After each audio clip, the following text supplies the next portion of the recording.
सहनाववतु सहनौ भुनक्तु सह वीर्यं करवावहै तेजस्विनावधीतमस्तु मा विद्विषावहै। ॐ शान्ति शान्ति शान्तिः। समस्तजनकल्याणे निरतं करुणामयं नमामि चिन्मयं देवं सद्गुरुं ब्रह्मविद्वरम्।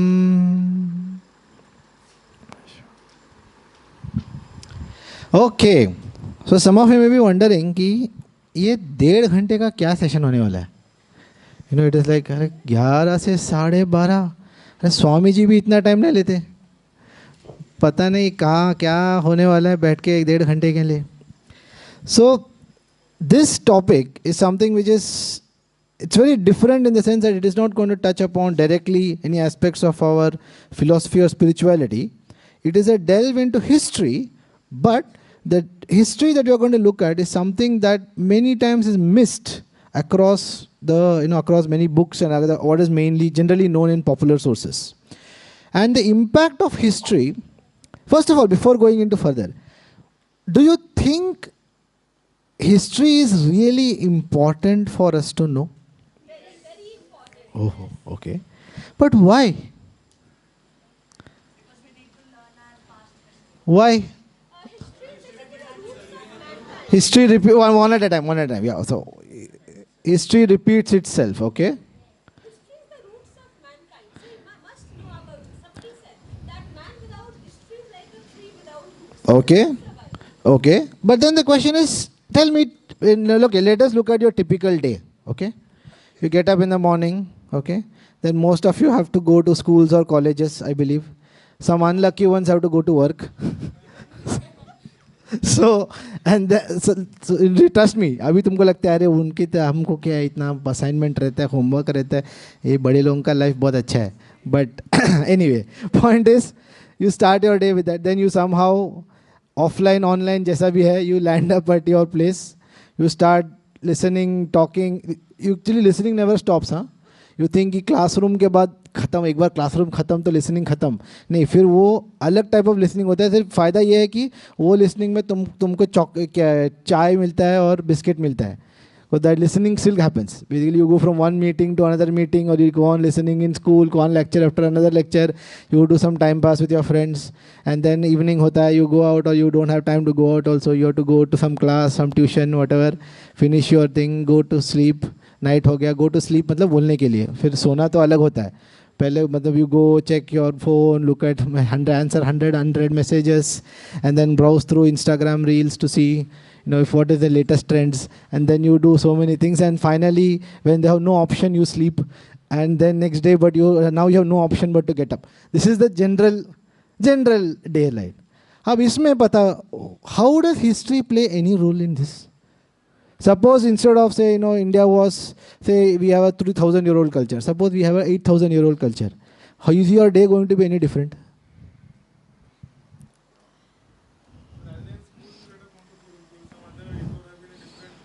That's okay, maybe. Yeah, maybe. But today, in your life, how does history change your life? Tell me. How does the knowledge of history make any difference to you? You suppose one person is there who knows history, other person who doesn't know history. Do you get any special privilege? Oh, you know history, I'll give you. You don't have to give maths. Exemption. No. You don't get any exemption. Nobody in the interview asks. Okay. We have an identity now also, right? You don't have an identity. All of us have some identity. We have made up some identity for ourselves. We have an individual identity, but not a moral and a cultural identity, which is very important. Okay, why should I have a moral and cultural identity? What difference is it making to me? That's the question. I don't have one, chalo. I don't have a moral identity. I have my individual identity. I am son of so and so. I am studying so and so. I have whatever. I have these talents. That's what people ask, right? Generally, if you ask somebody to fake your resume, or rather, sorry, make your resume. So people generally only put those things. Nobody asks whether you have a moral identity, cultural identity. Nobody cares for it. So why should I care for it?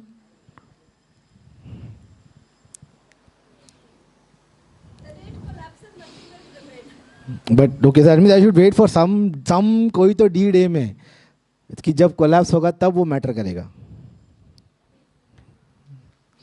Because that is very important, right? Because without knowing कि हम ये क्यों कर रहे हैं, फिर ये क्यों मैं 1.5 घंटा तुमको spend करना चाहिए to knowing all these things, if it's going to make zero difference in your life. Now, still, how many people say history is important and relevant? Huh? Then convince me. Oh, you love history, ठीक है? Now, that's a different point. हाँ, then you can read it. जिसको अच्छा लगता है पढ़ो. It inspires us. See, there are people, our ancestors in the past, who through their contributions gave us so many things to enjoy in the present day. Okay, I'm thankful to them. Inspiration to preserve those and move ahead on the same path. Okay, inspiration, all right.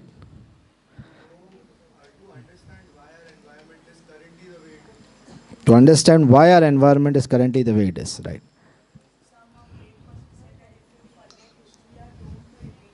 Yes.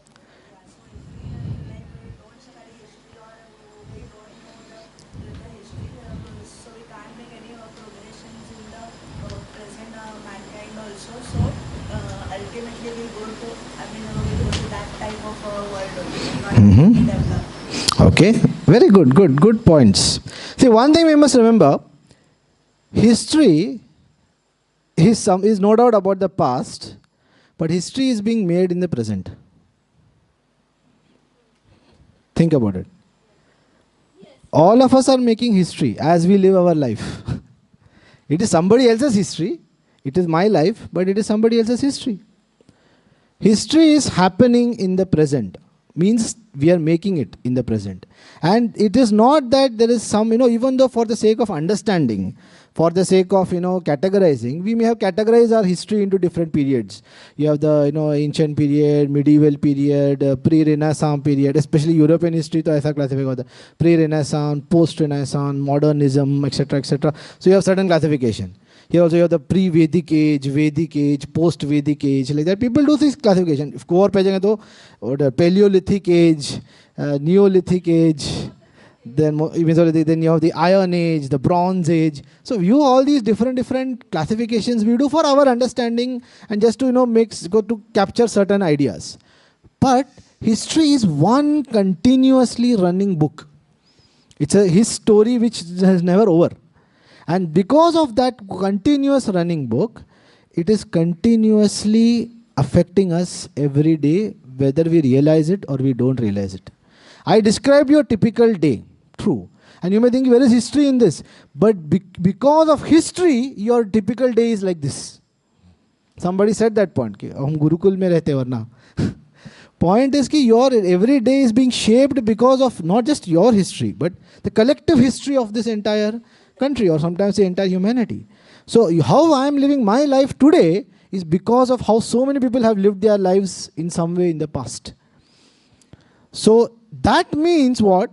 If I understand that and I understand how something has come to this stage, then I can use that knowledge to push myself into what kind of history do I want to create. What legacy do I want to leave behind? क्या धरोहर मैं छोड़ के जाना चाहता हूँ? That you can understand if you only knew the past. Suppose I'm just giving some example, okay? I'm sure some of the World Cup तो अभी चल रहा था, FIFA World Cup. How many people saw the finals?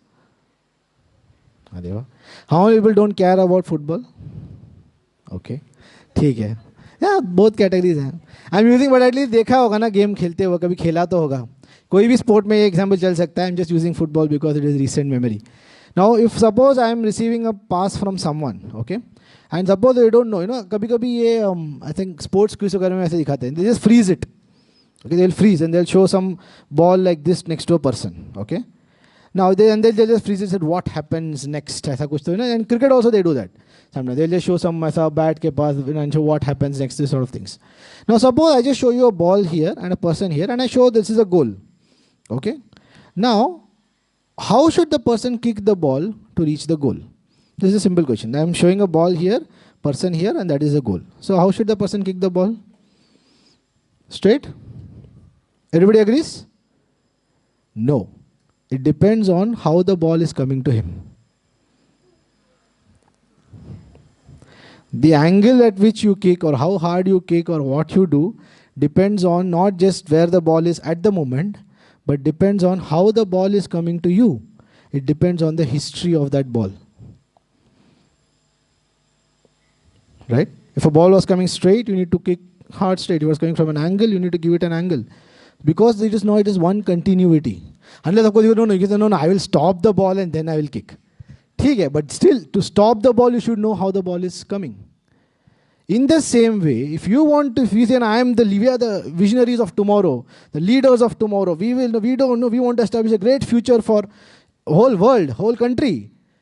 Very good. You have a goal. You want to kick the ball there. Very good. But if you don't know what the history is, you will invariably get your shot wrong. It will not go where you want it to go. That is why it is important for us to know our past and to know the history. Is that okay? By the way, remember, this is not a talk. This is a discussion. So if you don't agree, you can say, no, I don't agree. That's fine. Or you can even say that I agree and so and so. So feel free to join in and chip in with your own points whenever you need. Okay? And okay, and even volunteers can speak. ऐसा कुछ नहीं है हमको तो इससे jacket पहना के चुप बैठा दिया ऐसा कुछ नहीं है. Anybody wants to participate can participate. Is that all right? So, of course, when I say history, it's a vast history, right? So there are so many things we can talk about, and these wonderful those nice small talks that you're getting in between the lectures, they are also talking about history in certain ways, specific aspects.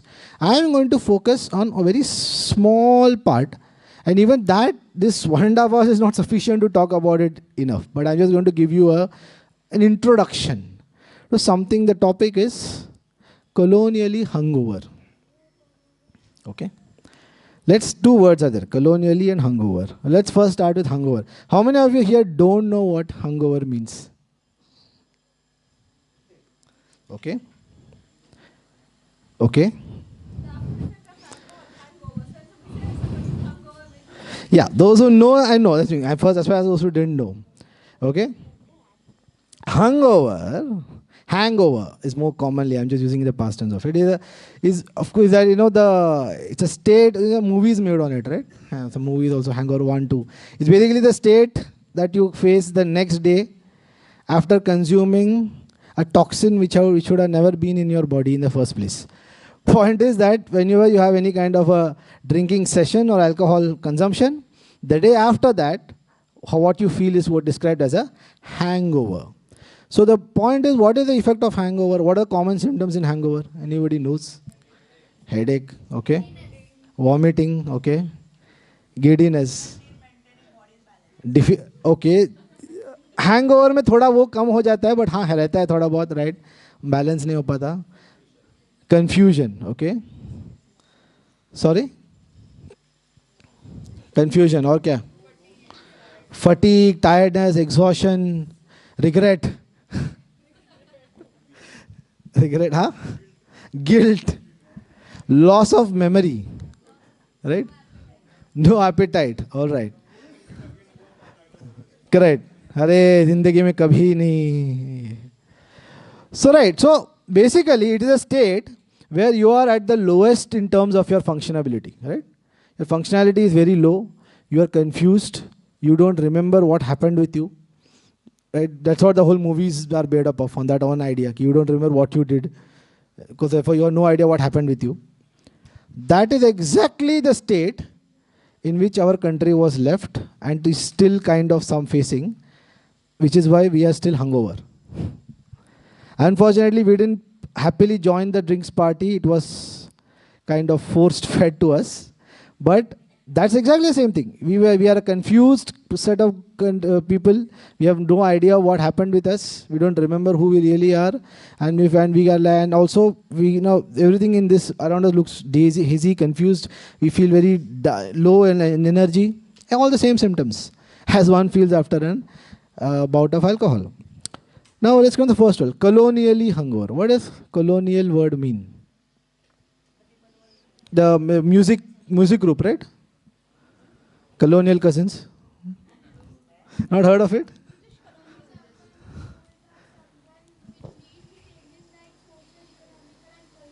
Oh, ऐसा perfect 3 marks. Social, economic, तीनों word बोला इसलिए 3 mark. But can you repeat that definition once again?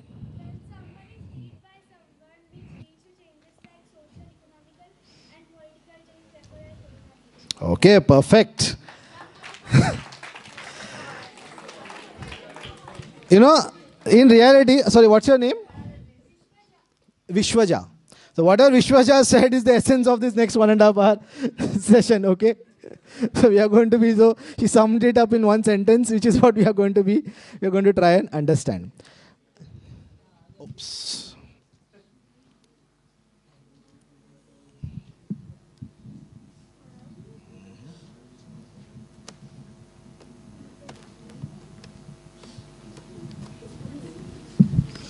Okay, ठीक है. So, alright. So there are different types of colonial powers, right? So anyone knows? Can you name some colonial powers? British, okay. French, Dutch, Spanish, Portuguese, Germans, yes, to some extent, yes. Japanese, correct. Chinese, not so much. They are more victims of colonization than perpetrators. Mughals, yes, to some extent correct. Although that word was not coined at that point of time. The word came more prominently used after the European nations started seafaring, basically, and trying to take over. Can you name some regions which were...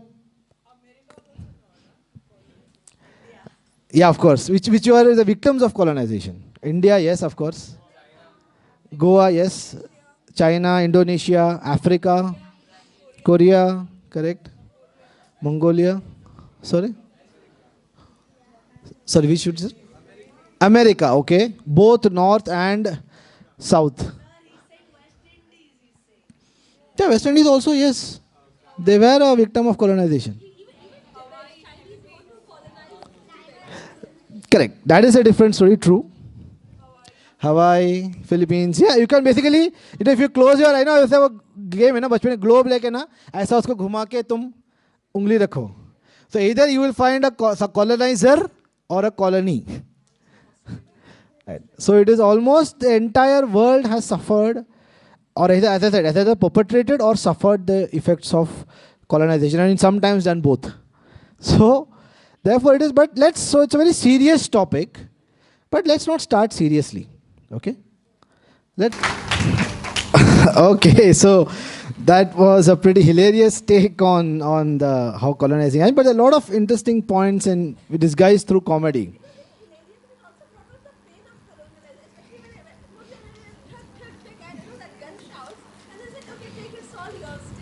Correct. And this happened across the world. Although he picked India because India was a very unique example in many ways. We'll see how the British did it. But this happened across the world and across cultures when colonizers simply went and took something because they believed it was their divine right to do so.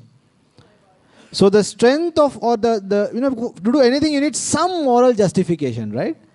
At least you need to have on paper some moral justification for whatever you do. So the moral justification of colonialization came from this feeling of superiority based on their religion and based on their race. So this was this gave them, they felt that we are here to save these people.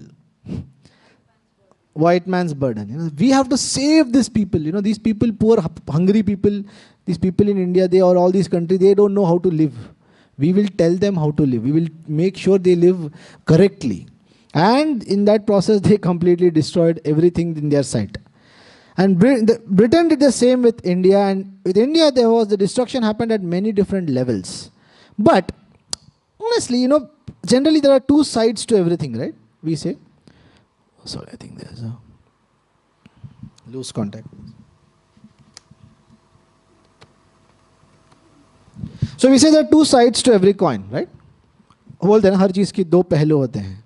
So colonization may have done a lot of bad things, but aren't there some good things also that we got because of being under the British, right?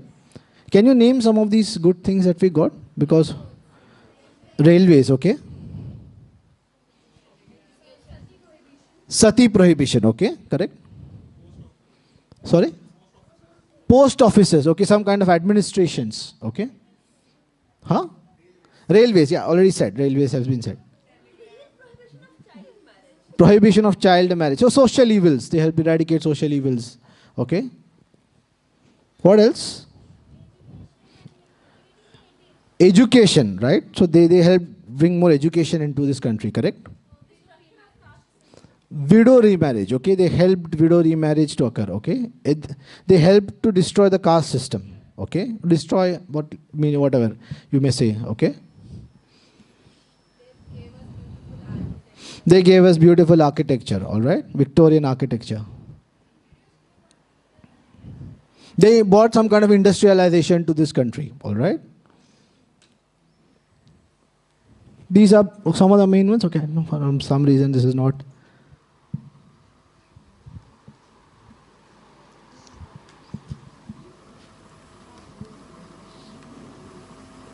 Okay. All right. So some of you, I think most of some of these points you guys already said.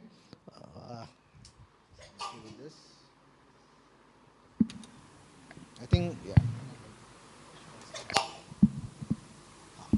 So this was already said. So this was the railways, then architecture, Victorian architecture, as some people said.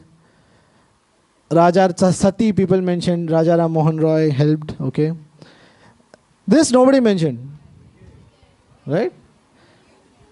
Cricket, hockey, these games, they were brought to us. Then industries, right? The idea of India as a country, right? That's also something the British gave us, right? An identity.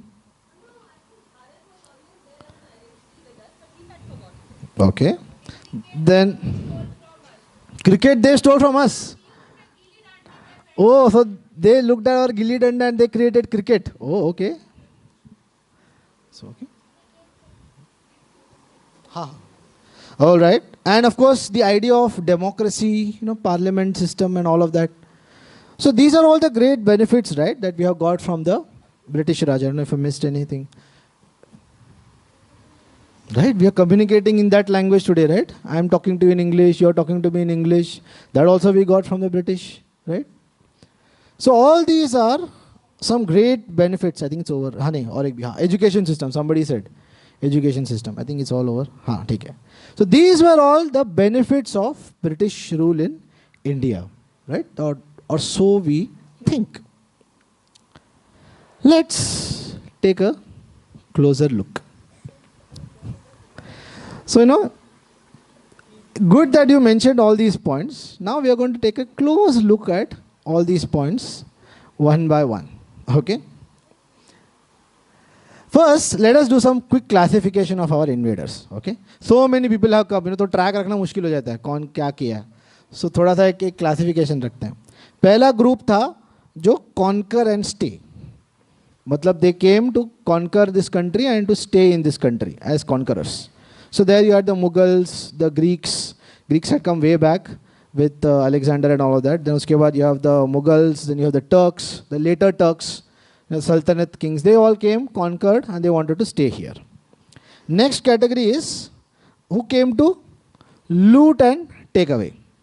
They were not planning to stay. So the early Turks did that, the Mongols did that, and the Arabs did that. So they used to come only attack, loot, plunder, and take away. So that was a second category. Then some came with also intention to destroy the culture, to convert. We saw so many examples, right, where temples were destroyed and replaced with mosques, or idols were destroyed particularly. So many Islamic invaders, etc., came with That kind of a mindset. Their mission was not just taking money and all that, but also to destroy the culture itself. Interestingly, colonials did all of the above. They came to conquer. Having conquered, they looted very systematically. They destroyed the culture with great planning, and conversion was definitely at the heart of all their things. And in some cases, especially if you look at Portuguese, etc., they were as barbaric, if not more barbaric than Islamic invaders. So they were combination, all in one product that the British and the other. We'll talk about British predominantly because they occupied the major part of this country, but there are other colonials did equally nasty stuff. Let's start with money. Okay, that's the economic was one of the points in the definition, right? That she gave in colonialism. So let us look at the money. सबसे पहले तो पैसा, right? सब जगह पैसा ही important होता है. Before that, we'll play a game. What's the game called? The unfair game. Okay. So for this game, you don't need to be into your groups, but I'll just make 2 groups overall. एक A side का group A. Maybe one of you can just put one horizontal line and नीचे A और B खाली कर दो उसको. Okay. A group and B group. ठीक है? 2 group में बना दिया मैंने. Now the game, you need to, so I'll give one choice. Okay. One team will start with 100 points. And one team will start with 0 points. Which team wants to start with 100 points? I see more hands going up in A. B वाले सब alert नहीं थे. You have lost your opportunity. So A team starts with 100 points. Okay, B team starts with 0 points. ठीक है? लालच के मैं offer किया उनको. हाँ, देखो जैसा भी है. Okay, so team A starts with 100, team B with 0 points. Okay. Now first round is I'm going to ask some questions. Okay. Team A, if you answer the question, you get 5 points. Correct answer. Okay. Team B, if you answer the question, you get 20 points. Okay. So team A, your question is this. Name 3 Indian cricketers, okay, who have scored at least 10,000 runs in international cricket.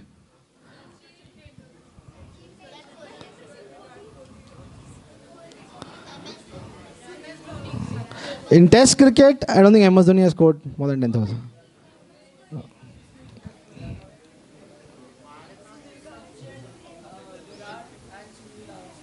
Okay, Sachin Tendulkar, Virat Kohli, Sunil Gavaskar. Very good. 5 points to Team A. Team B, question for you. Name any one Indian cricketer. 20 points for Team B. Next. अरे game का नाम तो है उधर सामने. Okay, Team A. Okay.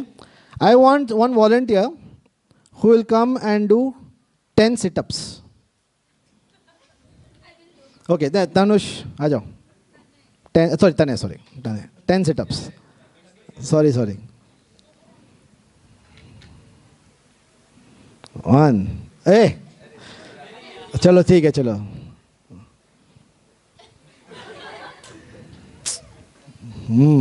1 2 अभी start fresh start है ये.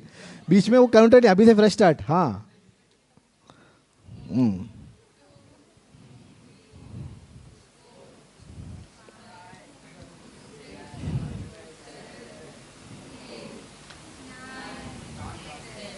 Okay, good. So 5 points to Team A. Team B, I need a volunteer. I'll tell you what you do after you volunteer. Fast, some volunteer, fast, Team B. Okay, you have to do a very difficult exercise, all right, Team B? Just see what I am doing, वही करना है तुमको, ठीक है?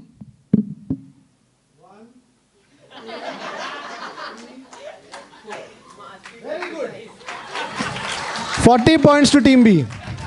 40 points. 4 step किया ना, तो हर step का 10 point.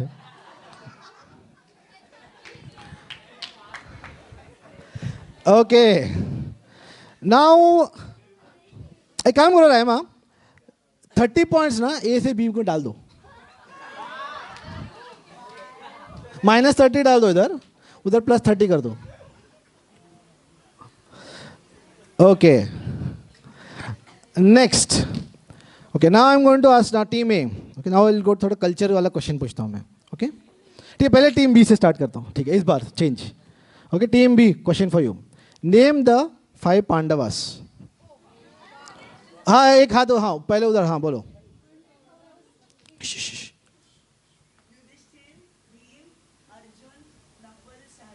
Okay, very good, order में भी बोला. सो 50 points. I am going to give you an opportunity to earn points. I be too unfair on you guys. This next question is worth 100 points, okay? Give me the names of the Kauravas. हर कौरवा अपने 100 पूरा बोलना चाहिए तब मिलेगा points, एक एक का point नहीं मिलेगा. 100 पॉइंट्स काम करने का मौका दे रहा हूं मैं.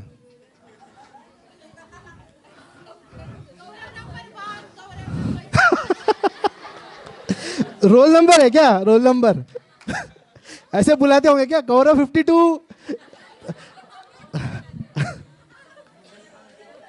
Sorry, no points for you all. Okay, चलो एक बार टोटल देखो कितना हुआ. 80. ओके, oh, team B wins. Big round of applause to them. Despite starting with 0 points, they have won excellently. Team A, you had a 100-point lead, but you have not lived up to the mark. I think you guys are थोड़ा level कम है तुम लोगों का. B से थोड़ा सीखना चाहिए. Okay. Did you all? So team B, did you enjoy the game? Team A, did you enjoy the game? You know what is this game? Can anyone tell me why I am played this game right now? One at a time. Yeah, some in the back. You're Indians and Britishers. Okay. But in what context is this game? Hari Om, Hari Om. In what context is this game being played?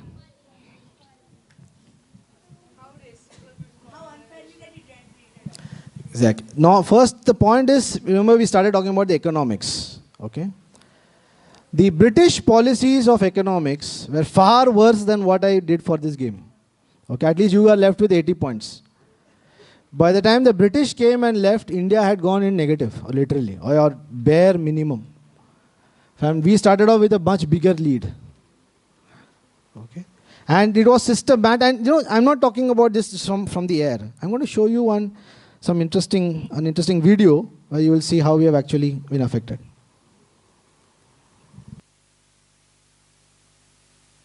India's economic backwardness was Hindu Dharma. But the truth was revealed as the 21st century approached. It was widely believed that the main reason for India's economic backwardness was Hindu Dharma. But the truth was revealed as the 21st century approached. All over the world, reports started coming that India and China were once the most prosperous countries in the world. The Europeans had looted and ruined them. To find the truth of this, the OECD countries launched a major project to study it. A team was constituted under the chairmanship of Professor Angus Maddison. They started studying the history of the GDP of the world. When the report was published, the whole world was shocked. With a 34% share, India was once the wealthiest country in the world. That too, for 1,000 years and without looting anyone. There is no such example in the history of the world. But India was pushed down by plunderers and by exploitation. Before Britain started plundering India, it was still in the first place with a share of 24.5% of world GDP. In 1800, its wealth came down to 20%. In 1830, it was reduced to 17%. In 1880, down to 8%. And in 1900, it was only 1.7%. Who looted India's wealth? The British looted India's wealth. The palatial edifice of a great civilization crumbled.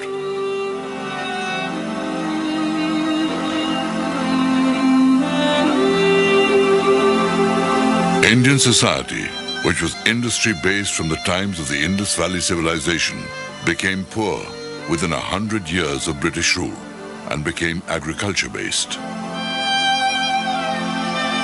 During famines, 1/3 of the population perished. In spite of this, the revenue of the British East India Company increased manifold. From where did the farmers pay their taxes? The farmers sold the gold of generations to pay their taxes. The gold of Indian farmers still glitters in the city of London. And here, the Indian governments are still struggling to get the farmers out of that misfortune.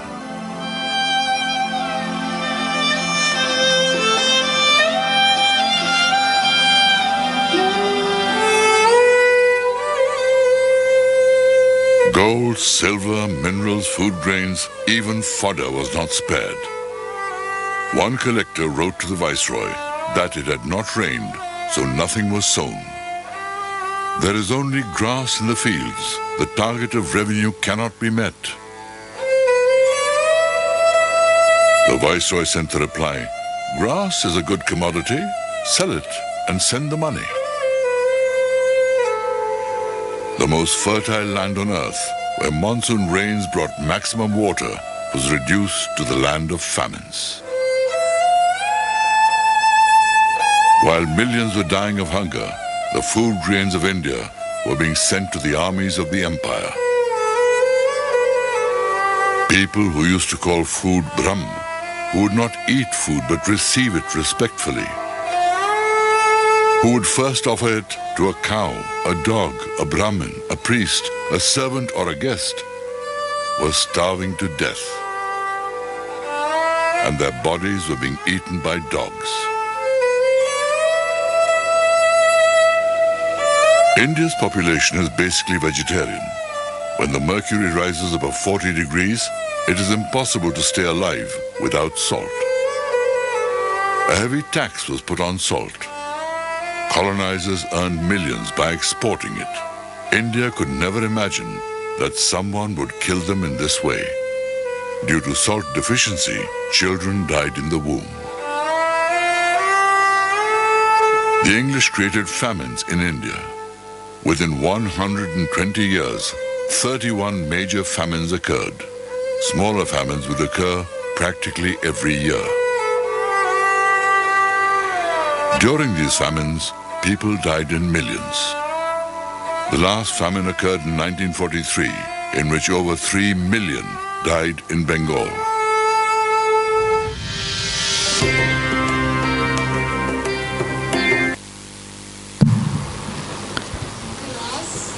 Right.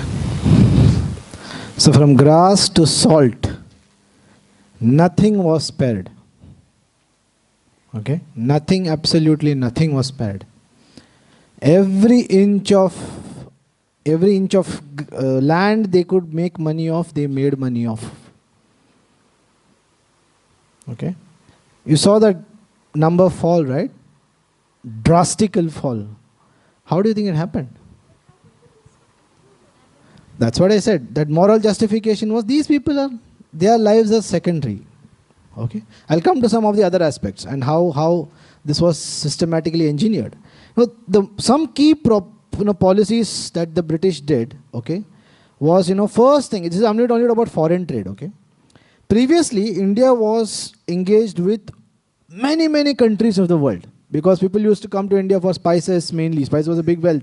And even many textiles, so many things. People used to come, and our Indian traders were very well known, very enterprising. In fact, all the way in Africa, people used to go to sell stuff and all of that. So, and all over in Southeast Asia, everywhere, traders were very enterprising. And a lot of trade used to happen with every country of the world. The moment British colonized us, they made sure that more than half of India's foreign trade was only with Britain. If anybody wants something, they have to buy it from Britain. Even if it is from India, they will sell it to Britain, and from Britain will sell it on to other countries. And obviously, you know how much they are going to pay us, right? And at what cost they will sell to others. It was pure, simple loot. You know what? Sometimes we see in those movies, some people poor farmers से 5 रुपए में भाजी खरीद के 50 रुपए में बेच रहे हैं. वो आइडिया यहीं से आया है. कोई कंट्री के साथ हुआ है. First thing was the monopoly on all foreign trade. Then they ensured that India was a net exporter of all raw material, but an importer of all finished goods. What that means? All the local artisans, industrialists, entrepreneurs is zero. Because abhi Make in India, when you're talking about it, why is Make in India needed like an initiative to create that entrepreneurship? Because nothing was made in India for more than 150 years. You only take your raw material and we will make it our way, and we will sell you the finished goods to you at a much higher price. Again, looted. And whatever, and because the thing is, even though we did a lot of export, right? So much raw material exported. So we should gain a lot of money from that.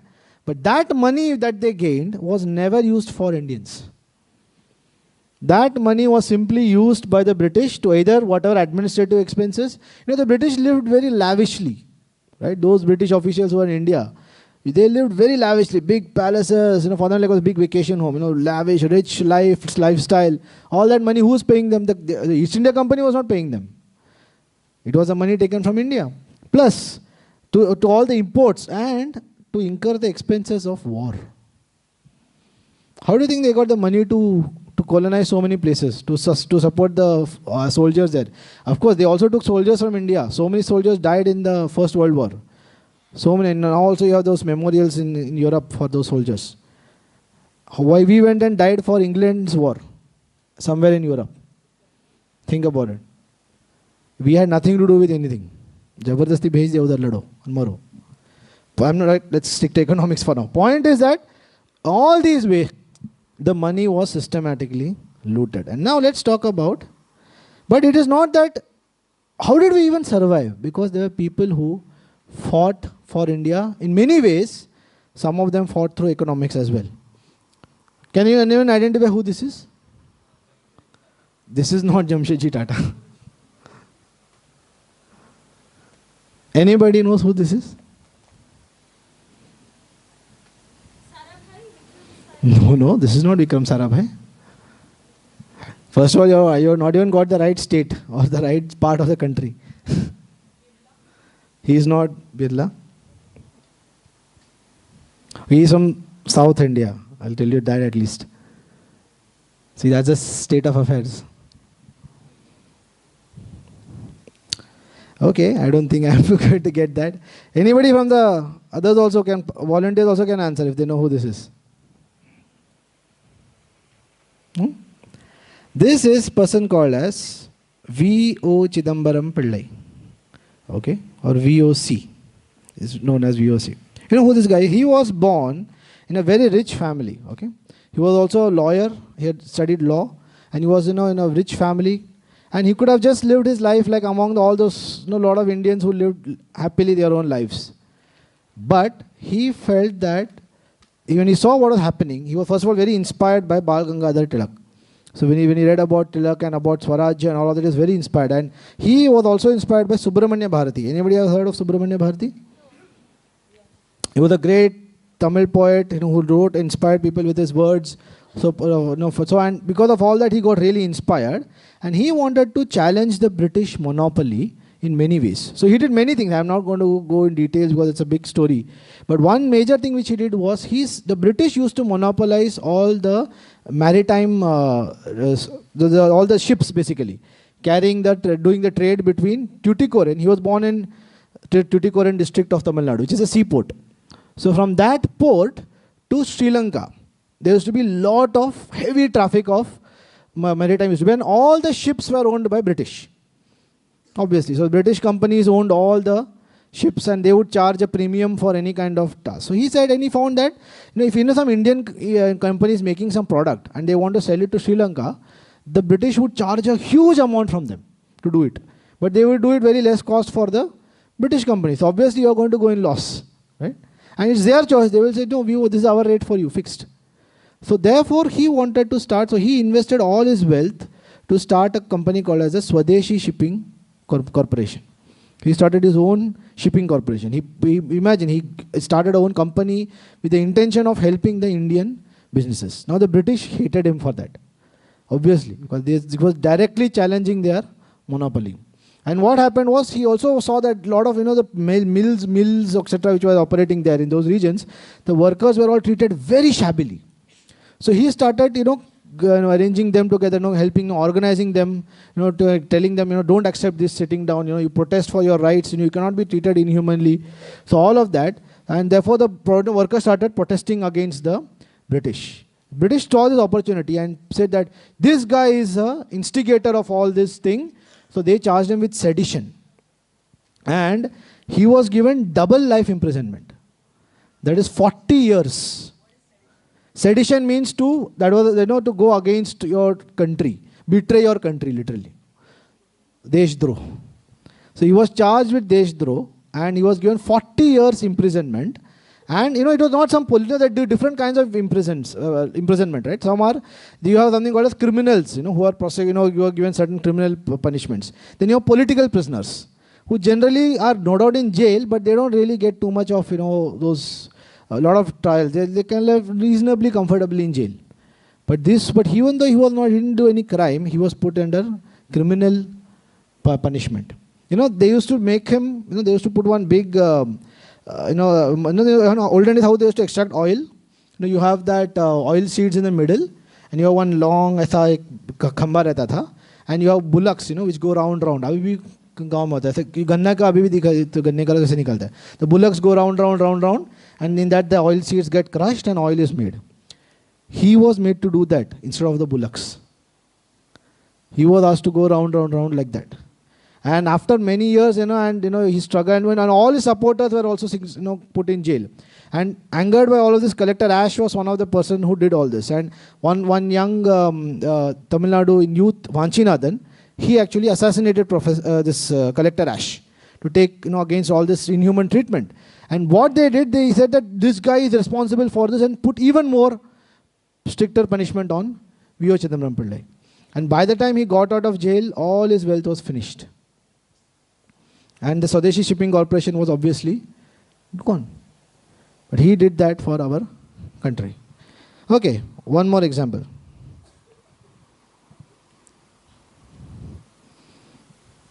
This name actually came in the previous time. He is not Jamshedji Tata. Correct. It is Ghanshyam Das Birla.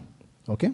So G.D. Birla, he was established in Kolkata at that time, and he started, he again, many things he did, and one of the things he started was the jute manufacturing. At that time, he said that Britishers only, so Indian he said, if you want to do jute, you will be given more, you have to pay more taxes than what the Britishers will pay. He agreed it. He said, I will still make a business out of it. I'll make it profitable, but I will pay you more money if you want, but I'll make it profitable. So he worked with that, he started, and of course he was a big contributor to the freedom struggle. Indian freedom struggle needed money, right? Have you ever thought about it? Who gave us money for all those people who are struggling for our freedom? Money should have come from someone, no? But money was given by industrialists like G.D. Birla.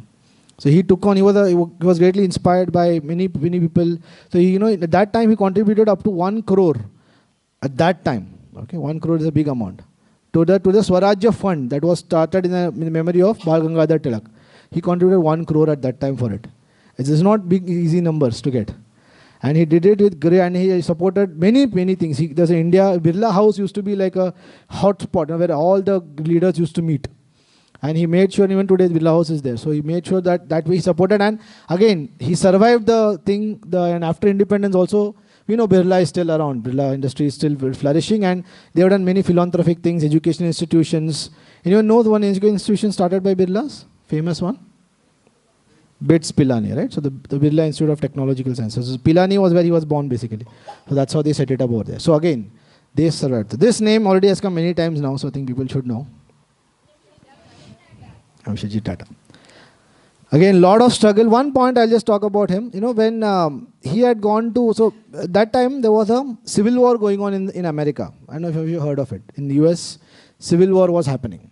And US used to be the place from where cotton used to be procured in large amounts for the mills in UK.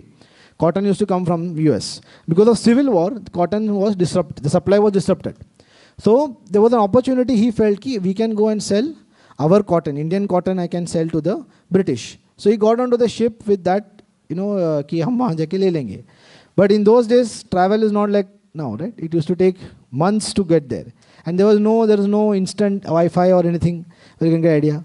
In the time it took for him to actually reach England, civil war ended in US. And in that time, and again supply started. So when he went there, nobody was willing to buy cotton. They said, हमको मिल गया cotton, तुमको नहीं चाहिए हमारा cotton. So then he realized, why am I coming and selling cotton to these people? Why don't I start my own mill in India? And he said, for that, let me study the mills here. And he went to Manchester, etc., to look at the mills. And he saw that the condition of the workers was pathetic. And in fact, the sky was fully black. Everything was covered with ash. The workers used to be given very, very terrible places to sit and work there. When he saw all that, he said, I will never start an industry like this. He said, it's a shame for me to have an industry like this.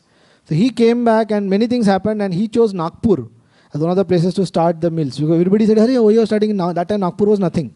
Nobody knew much about it. Mumbai was still a very famous place.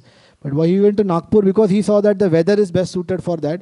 And he grew a type of cotton which people could, Egyptian cotton, he managed to grow it in Indian conditions with lot of investment and lot of thinking. And we started a successful mill in India. And he gave workers a lot of much better working conditions. In fact, later on, when the government formulated their labor policy, etc., they used to refer to Tata Group's policy to decide the labor laws. Because that good they were. And of course, I don't talk much about Tatas. We all know what their contribution has been. So in spite of all of these adverse effects, many people like this, they ensured that Indian entrepreneurship survived. Jamshedji Tata was also instrumental in starting the Indian Institute of Science. Some of you may be aware of it. Now we'll come to railways, right? Railways दिया British ने हमें, बराबर दिया तो है उन्होंने line पे first train was run between Bombay and Thane, right? So first India, British only gave railways to us. Let's think, why did the British give railways to us? Did they feel very, अरे इनको इतना इनसे ले रहे हैं, हम इनको कम से कम रेलवेज तो दे सकते हैं ना?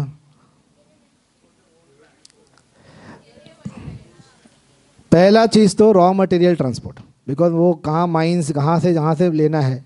Second is for military movement, because they wanted a ways, because घोड़े पे जाएंगे तो उनको पता है कि बहुत लेट हो जाएगा. Therefore they wanted a ways of quick movement of military across the country, जहाँ पे भी चाहिए. That military movement of, and of course the British elite wanted a safe way to travel. Because of, Indians were not even allowed in all those coaches. Like first class coaches, seen those picture dabba. So, 100 log upar baithe hain dabbe ke, all of that. That's how Indians used to be given third class treatment even in railways. They didn't make railways for India. They made railways for themselves. Now I give this example. It is like this. Suppose तुम्हारे घर में ना एक चोर आया, उसने ना ladder लगा के घर के अंदर घुस गया, चोरी की, पूरा लूट लिया. जाते वक्त लैडर छोड़ गया और तुम बोलते हो बहुत अच्छा चोर था यार, लैडर दे के चला गया, कितना अच्छा काम किया. लैडर नहीं होता मेरे पास वरना. That is exactly how it is when we say कि British give us railways. Yeah, we should be thankful for them. They couldn't take it with them. How will they take railways? छोड़ के जाना ही पड़ा, वरना वो भी ले जाते हो. कैसे वो छोड़ के जाना पड़ा, तो छोड़ के गए. So point to remember is that railways may have been established. And do you think India didn't adapt new technology with so many years? Indian kings didn't buy guns. They bought guns and guns. In fact, if you go to history, they used guns, they used cannons when it was being used from elsewhere. Don't you think we could have imported railway technology also if we needed? Didn't we have the money to buy it? We would have employed those British engineers to do it for us. We had enough wealth. So it is too myth to think कि British नहीं होते तो हमको railway नहीं मिलता. हम खुद बनवा लेते और हम अपना भी बना लेते बेटर उससे.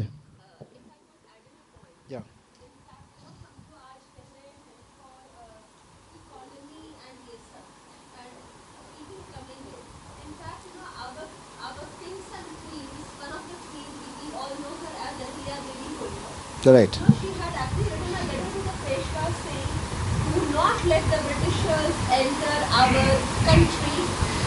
They are like a bear; they will tickle and kill." But the Peshwa somehow did not heed her advice, even though he respected her a lot, used to believe her. But यहाँ पे नहीं सुने थे, and the Right. Britishers entered. Correct. And in fact, उन्होंने Britishers, and in fact, उन्होंने. Okay, so. Hello. Yeah. So what I was saying was that one of our very great queens, whom we know as Punyashlok Ahilya Devi Holkar, okay, she actually wrote a letter to the Peshwa saying, "Do not let the Britishers enter our land. They are like a bear. They will tickle and kill." Imagine the foresight she had then, and the Britishers were trying to enter then.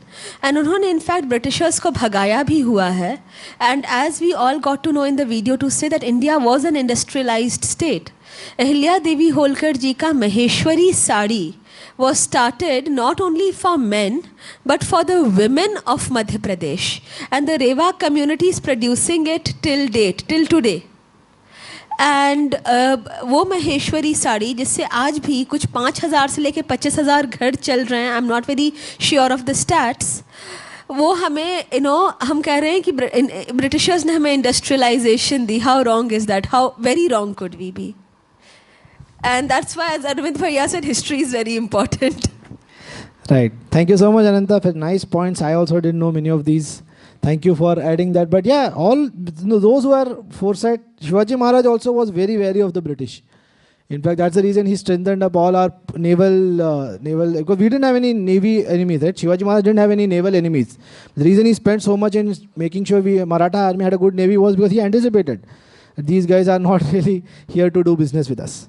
All right. So this is the first aspect of the colony. So we understood industrialization and railways का जो हम बात करते हैं, that is all just not at all a great contribution or something we need to be thankful to the British for. Second, let's talk about the political effects. I'm sure this map is self-evident, what I'm talking about here. What point am I referring to here? Anyone can understand from seeing this map? One of the bloodiest events in human history was the partition of India. It was done very hodgepodge, without much understanding, without any consideration. It is like, the whole thing was terrible. So many conspiracies happened behind the scenes. I can't go into those details in today's session. But what they left India with was a terrible thing. People often talk about this. If India was so many, people attacked us, how come we are still so much? And therefore, it's also all this attacking and all, you're exaggerating things. India is still such a big country. How come we are, this?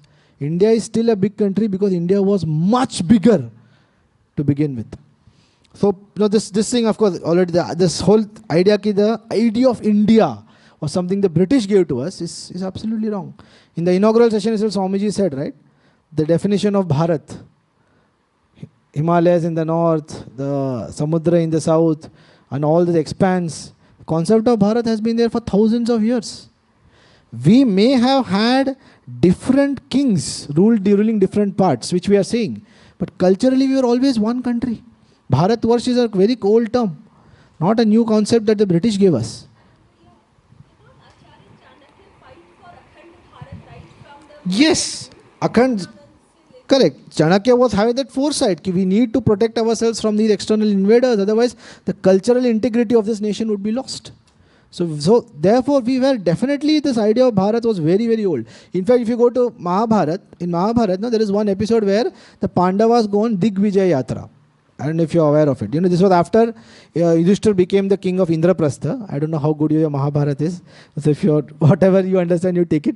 When Yudhishthira there was a Rajasuya Yajna that he did. And to do that Rajasuya Yajna, you have to be acknowledged as the supreme emperor by all the kings around this. So for that, all the 4 Pandavas went in different directions. Koi north gaya, koi east gaya, koi west gaya, koi south gaya.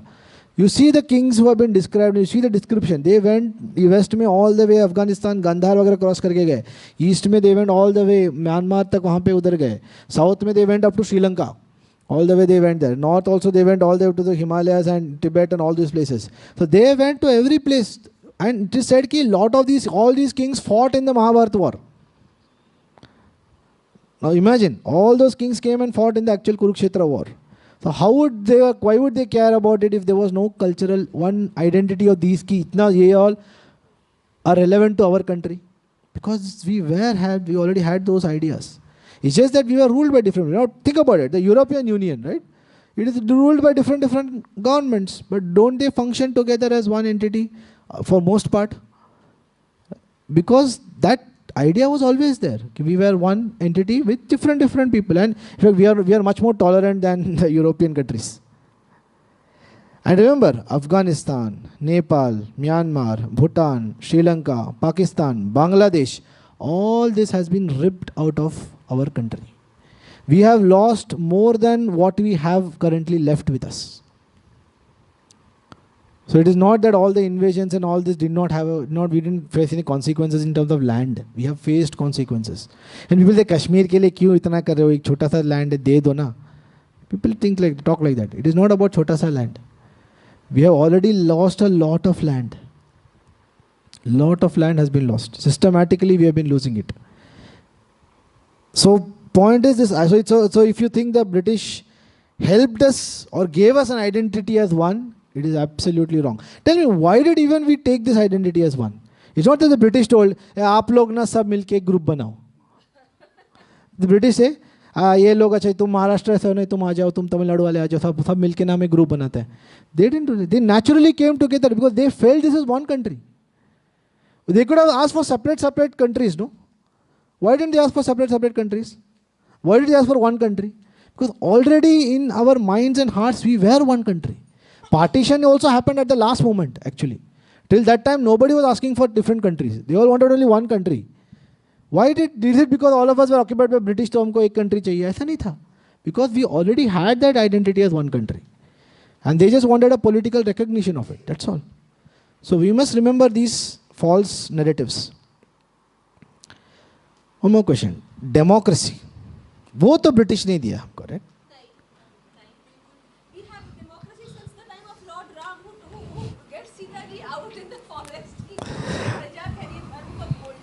Okay. Right. Doubt about Myanmar. So, since ancient times it was called Brahmadesh, was it considered a different country? Because hello. Yeah, so I had a doubt about Myanmar, like whether it was considered in ancient India or not, because it was always Brahmadesh. And I read in history was that British unified it with their British Raj. Most of them don't consider themselves as Indians. They say that we were forcefully integrated with the Indians and then we got our freedom in 1949.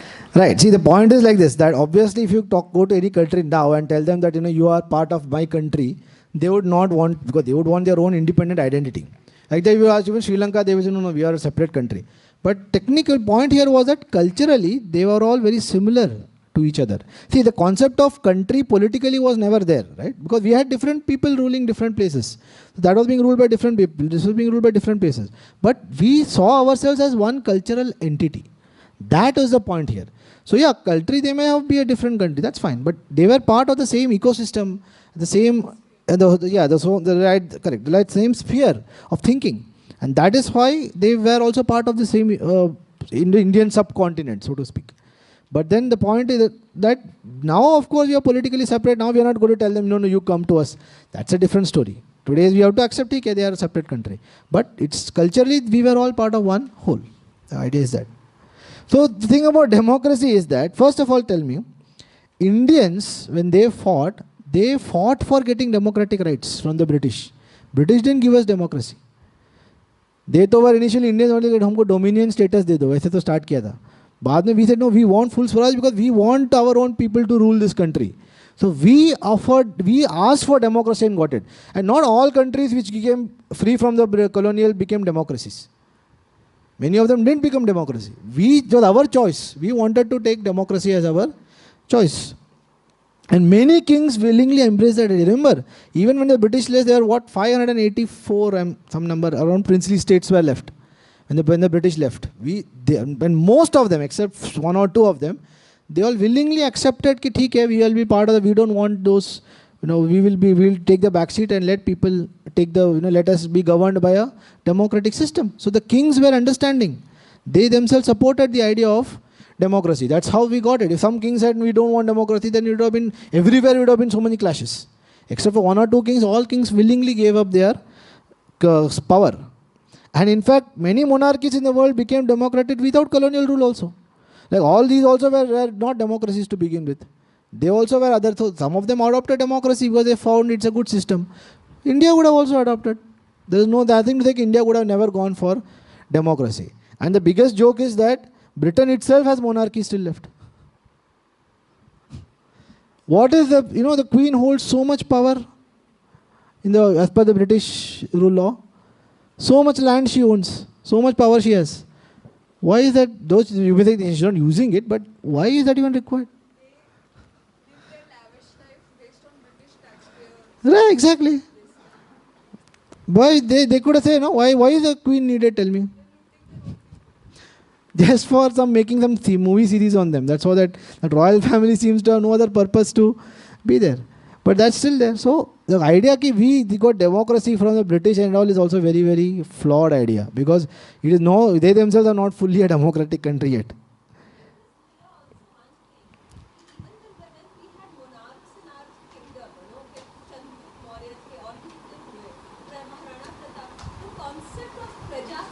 Correct. Looking after the people welfare. Correct. And always the fact that Raja apni praja se hai. This was always there. It has been there for years. Correct. Chanakya ka Arthashastra and all of that talks about taking care of the praja in a democratic manner. Correct. And there used to be so many sabhas and mahasabhas and all these places, where people had a right to give their points of view. And there were representatives who would be appointed. They would come, although the election process may be different. But the idea of people representation in governance is not a new idea or alien idea to India at all. It is very much part of our culture. Correct. Correct. Correct. Okay. Now, but education तो कम से कम उन्होंने हमको दिया. आपने ये सब point हटा दिया, ठीक है भैया जाने दो. एजुकेशन के पॉइंट पे तो कोई और लॉजिक नहीं हो सकता. Right. So this is one nice thing. It's there in one of the books that we have come up, which is comparing the state of education in the beginning of the 19th century. Sorry, ऊपर थोड़ा cut गया. The beginning of the 19th century is a comparison of the education status in the education condition in England versus the condition in Bharat. Just read. I'm not going to read every point. I'll just give you 2 minutes to look at it. Yeah, you can take a photo.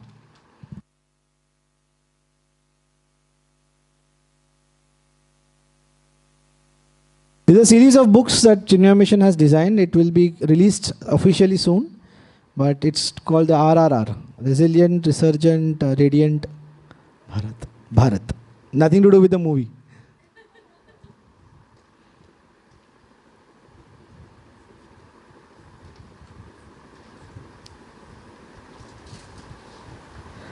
So, do you think we really needed their help in education?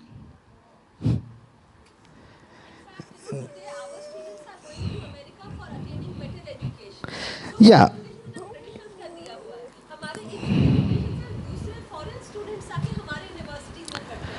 Correct. That is true. See, of course, our education has faced many troubles since a long time. और Nalanda Takshashila universities के साथ क्या हुआ, we already know those things कि we were suffer. So बहुत सारे attacks हमारे education system पे, but we survived somehow. But the point is, as I said, the British systematically diverted the education system, and the question is कि already we had so much of education happening in our way. Why did the British even interfere with our education system? Why did they bother with educational reform? They could have just left us as it is.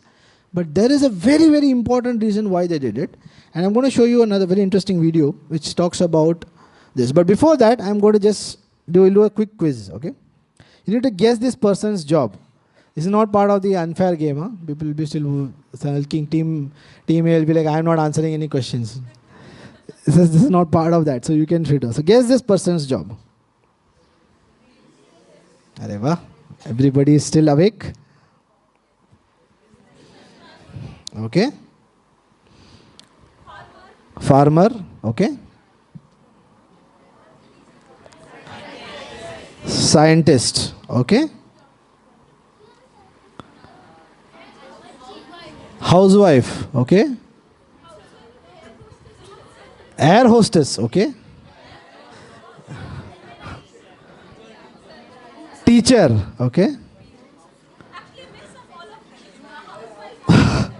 Okay, so basically what answers I have got so far is, first one is police, second one is businessman, third one is farmer, fourth one is scientist, fifth one में बहुत सारे options है, but homemaker and air hostess and teacher are some of the answers. Okay? Now, I am going to show you a picture of a CEO. This person is a CEO. Zoho, right? Anyone knows his name? Sridhar Vembu is the name of this person. He is a founder and CEO of a company called Zoho, which is a $1 billion corporation. Okay? But because I showed you this photo, and because you saw here that, you know, धोती कुर्ते farmer होंगे, see, पहला तो businessman, वो तो businessman है, ये तो farmer ही लग रहा है. But when I show you this photo, you say, huh? This person is a CEO. But if I showed him another photo like this, then you say, this guy is CEO. Why the CEO cannot be like that? Why? Conditioning because of education. And who are these women? Why couldn't that last image there be of a scientist? Why she has to be homemaker and air hostess? Because she's in sari? And she's wearing Indian wear? These are our scientists in ISRO. This is the danger of conditioning, and this is why, and all of you are good people, right? None of you have any, all of you are very patriotic, very like our country a lot. But still, why did that answer become instantaneously like that? You didn't even think. It just naturally felt. Because of our conditioning, because of the education system. Let's watch another video. This is actually a very beautiful video. I would recommend all of you should watch the whole video. We are going to show some few clips in it today for lack of time. I'll tell you the video name after the session is over. So you see the words that guy used, very beautiful words, the KGB guy. He said that it almost becomes programmed. I'm not saying all of you are brainwashed people, but I'm just saying, weren't you programmed to think in a certain way when I showed you those images? It didn't feel, it felt natural, right? It felt like the obvious. But that's because that's the power of education. You change them at the you change the education system, you make certain things, repeat them in different ways, you start believing that to be the single truth. And you don't even realize you are being biased. Because it has been made natural. And that's the reason they took on our education system. There's a lot more I can talk about education, but this is just to begin with. You know, let's talk about English quickly. So English is a gift that the British gave us, right? I'm talking in English, you're talking in English. अगर English नहीं होता तो हम Indians कैसे बात करते? हम बात कर रहे थे ना? कितने centuries तक हम बात कर ही रहे थे? अक्रॉस इंडिया लोग ट्रैवल कर ही रहे थे, तब कहाँ बात करते? ऐसा तो माइम थोड़ी करते सब जगह जाके, बात तो कर ही रहे थे. आदि शंकराचार्य कहाँ के थे? केरला के थे. उनके गुरु थे मध्य प्रदेश में और नर्मदा के पास. उसके बाद वो गए हिमालय में, उधर जाके उन्होंने उधर बाकी स्कॉलर से डिबेट किया. उन्होंने पुरी में जाके मठ किया, द्वारका में मठ एस्टेब्लिश किया. तो कहाँ वो कौन इंग्लिश में पढ़ते थे? ये शास्त्रार्थ इंग्लिश में होता था. कोई ना कोई कॉमन लैंग्वेज तो था ही हमारे पास बात करने के लिए. अधिक आदि शंकराचार्य तो स्कॉलर थे, बट कॉमन लोग तो ट्रैवल करते थे, बिजनेसमैन ट्रैवल करते थे अक्रॉस. पिलग्रिमेज अपना हर जगह अलग अलग रहता था, राइट? लोग 4 धाम यात्रा तो पहले से करते आ रहे हैं. हमारे ज्योतिर्लिंग, 12 ज्योतिर्लिंग तो अक्रॉस इंडिया डिस्ट्रीब्यूटेड है. शक्तिपीठ अलग अलग जगह पे है. तो लोग तो ट्रैवल, कॉमन लोग भी ट्रैवल करते थे अलग अलग इंडिया पे. तो क्या बोल नहीं पाते थे एक दूसरे से? बात तो कर ही लेते थे, कॉमन लैंग्वेज तो मिल ही जाता था. So this whole idea कि English नहीं होता तो हम क्या बोलते? How will we communicate with each other? We were already communicating with each other. We would have found a way of communicating. By the way, I'm not saying we should not learn English, etc. I'm only saying that this image, English is somehow a best language or a sophisticated language is completely false. In fact, I'll just quickly show you some comparisons. Maybe I'll talk about not all of them, and time नहीं है अभी बात करने के लिए ना हर चीज़ पे बात कर सकते हैं. I'll mention this. Everybody knows the ABCD? Everybody knows the song? Anybody wants to sing? चलो एक और कोई अनंत का आवाज तो हमने सुना है. Anybody else wants to sing ABCD? हैं? भूल गए क्या?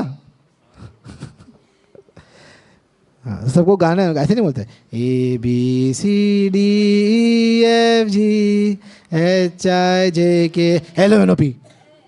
वो अचानक से वो रौन है. फिर QRS.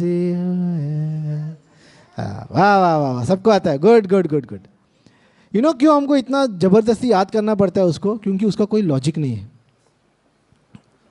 Those alphabets have been placed in an extremely random manner, which has no logic as to how the alphabet positioning का कुछ लॉजिक ही नहीं है. ऐसे ही डाल दिया. और उसको याद रखने के लिए फिर गाना पड़ता है. You know, our Sanskrit alphabets are arranged in a very very systematic way. ये ऐसा अरेंजमेंट ही क्यों है? रैंडम नहीं है. You know, you can फटाफट I'll just explain 2 minutes because the time नहीं है डिटेल में बताने के लिए. You know, if you just touch your different parts of your throat and your mouth, you will see the sound travels from base to lips. Okay? Ka, ka, ga, gha, nga. Cha, cha, ja, ja, na. Then ta, tha, da, dha, na. Ta, ta, da, dha, na. Then pa, fa, ba, bha, ma. So you are going from here to here. There's a reason why those alphabets are placed in that manner. And the last in everything, no, तुम नाक बंद करके बोलोगे ना तो वहाँ से वो साउंड निकलेगा. Nasal sound. क, ख, ग, घ, ङ. Yeah, I'm not. Last मतलब वो नहीं, 11 नहीं. हर अल्फाबेट का जो लास्ट है ना nasal. से all that you say क, ख, ग, घ, ङ. आएगा यहाँ से आवाज. You can reproduce it from logic. All these sounds. Is there some logic for you how you can reproduce ABCD? There's no logic. Think about it. And we say कि नहीं, English is very very sophisticated language. See, I'm sure ये message बहुत WhatsApp में घूमता है. Very funny, right?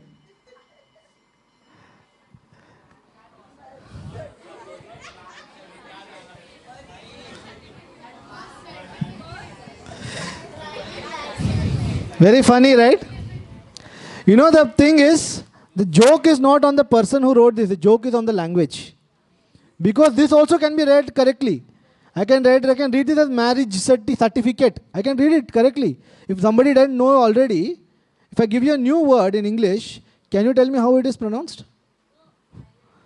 There are silents. Suddenly some alphabet becomes silent suddenly. ब्रह्मलीन हो जाते हैं वो. Silence में चले जाते हैं. Then there are some alphabets which keep changing their sounds. And you should know, they will not tell you before. तुमको पता होना चाहिए. Cut but put. बचपन से ये सीख रहे हैं ना. Cut but not put अचानक से. House, houses. Mouse, not very nice. There is no logic or rhythm and you cannot read it what it is. People say Sanskrit chanting is very difficult. Honestly, Sanskrit chanting is very easy because it is read as it is given. जैसा है वैसे पढ़ना है उसको, कोई change नहीं है उसमें. जैसे बोलते हो वैसे लिखना है उसको. डिक्टेशन इंग्लिश में होता है, बहुत बड़ा डिक्टेशन टेस्ट होता है इंग्लिश में. क्यों देना पड़ता है? क्योंकि पता नहीं वो स्पेलिंग और बोलने में अलग अलग है. संस्कृत में डिक्टेशन टेस्ट बहुत ईजी है. कोई जैसा सुनोगे वैसा लिखो. You just need to know कि कौन सा वर्ड कैसा सुनता है, that's all. But yet today we talk about, but English is considered a very great sophistication language. And meaning changes with the order of words. Okay. Rama killed Ravana. I changed the order. Ravana killed. I'll give you a Hindi example. Sanskrit में नहीं पता हमको.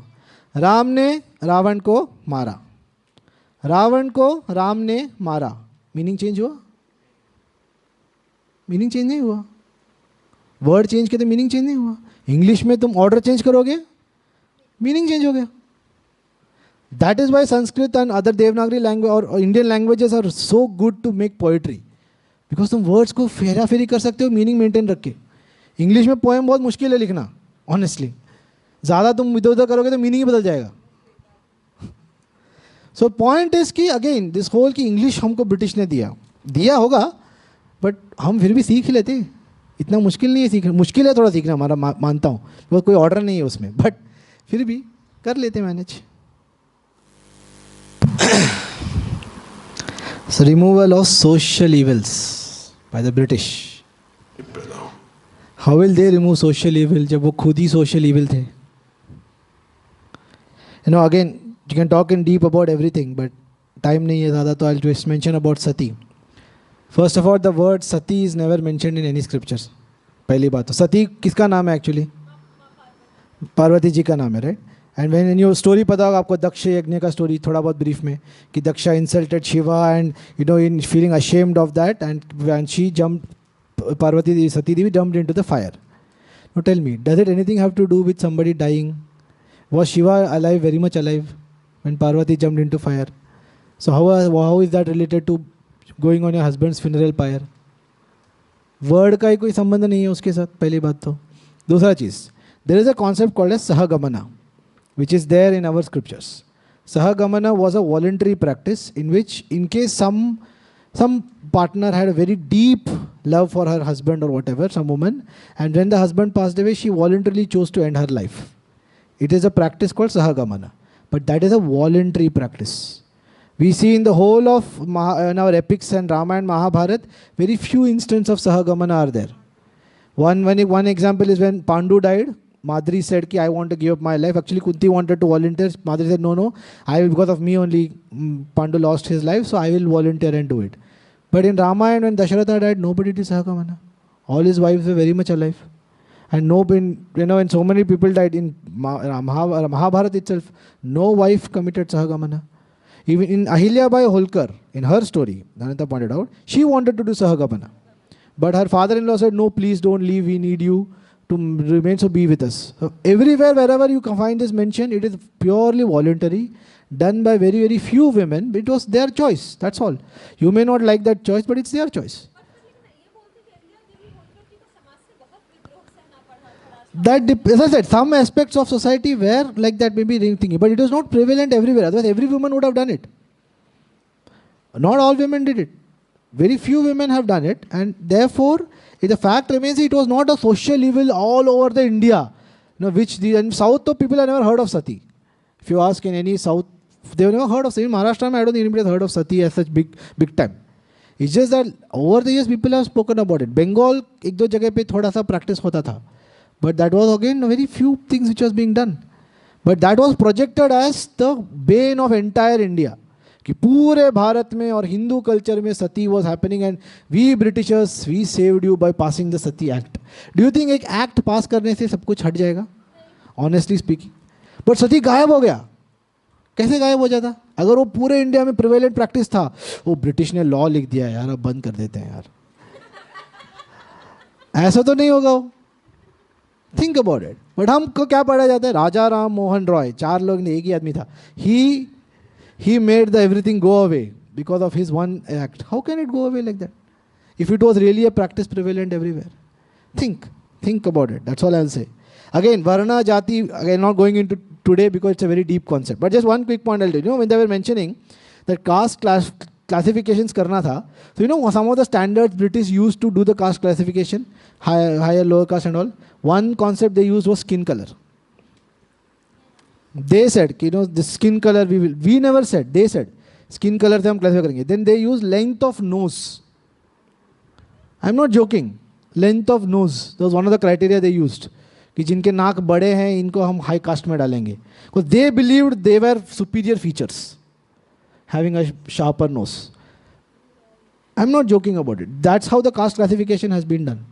If you go and read about some of these things. And translations were done and are still being done in very weird ways with incorrect understanding. It's a very sad example to give, but I'll give it because it's important to know. There was a book by Wendy Doniger, okay? It was written a book on various aspects of Hinduism.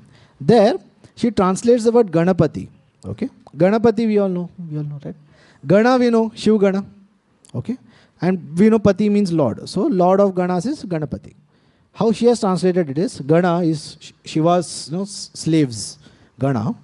Pati means husband. So he is the husband of Shiva's slave. So Ganapati is actually a gay god.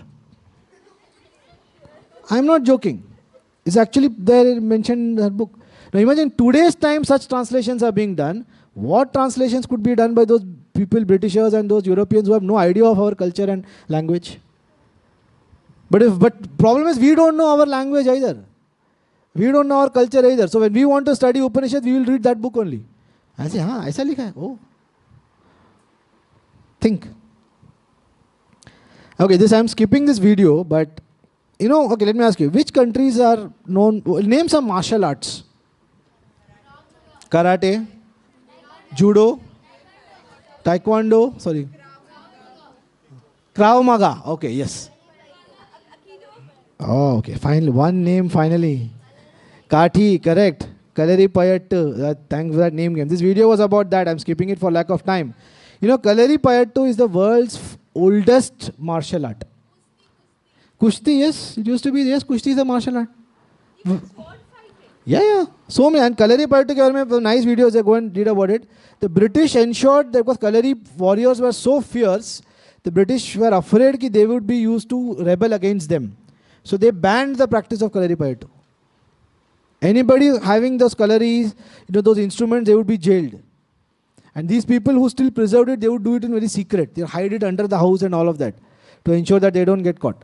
But that's how but they used to secretly teach it. Because remember, we didn't have long documents. It was all taught from generation to generation.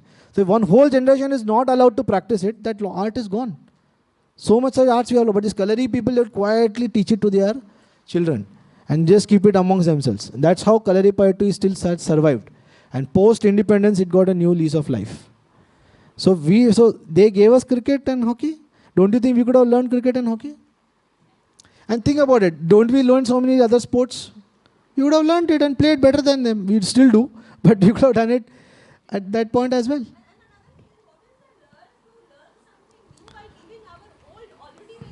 Right, correct.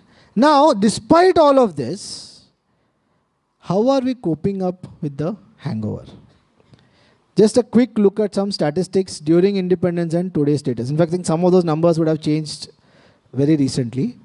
But take any example. Even if you look at length of railways, they had 66,000 kilometers of railways. Today we have more than 1 lakh, almost double of that. We did on our own.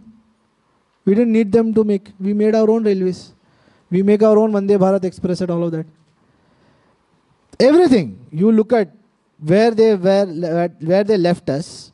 But despite all this that has been done to us, we are still reasonably doing well. India is still being talked about with a lot of hope and positivity.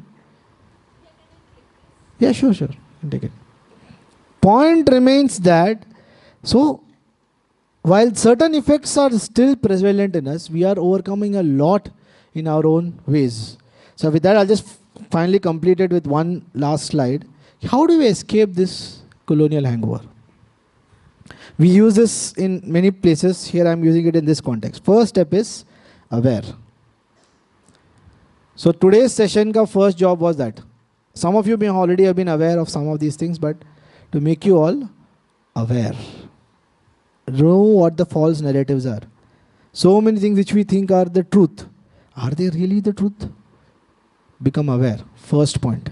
Second, care. Utkrishta Bharat, right? So we have to care to make ourselves excellent in our field. So eventually Bharat will become excellent in every field. So care for that, care for this excellence, care for this country and make that happen. We need to show the best way to take revenge is to live a good life, they say. If you want to take a revenge on your enemy, best way is to live a good life. That's the biggest revenge. So we became, when India wanted to put the first rockets, there was a humiliating article, I'm sure a cartoon, where all the elite nations are sitting in a room and one very poor Indian is shown, with a cow knocking at the doors. Can you please let me in? Aisa cartoon chapa tha when India was planning a space program. That is how they thought.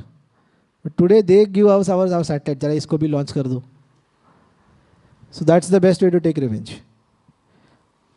Share. This right understanding, whatever you get, read more about it, share it with people.